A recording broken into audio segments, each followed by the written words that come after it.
తీసి అన్న అది పట్టుకోండి అన్న, మీరు అది పట్టుకోండి, మీరు పట్టుకోండి అన్న.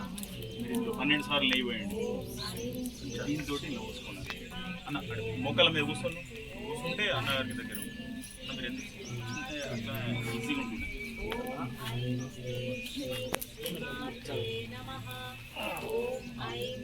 ఏకం ద్వీని త్రీణి చత్వారి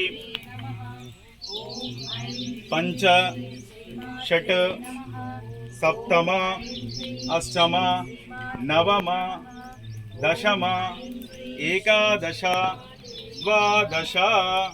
కొంచెం హవన సామాగ్రి అక్కడ ఉంటుంది. ఈ బిల్వ దళాలు కొన్ని అన్న వేసుకోండి. అట్లనే ఉండండి అమ్మ. మోకాల మీద కొంచెం మళ్ళా ఆషాఢ మాసం దాకా లేదు, సరేనా? మోకాల మీద అట్లనే ఉన్నాడు. నమంత్రం నో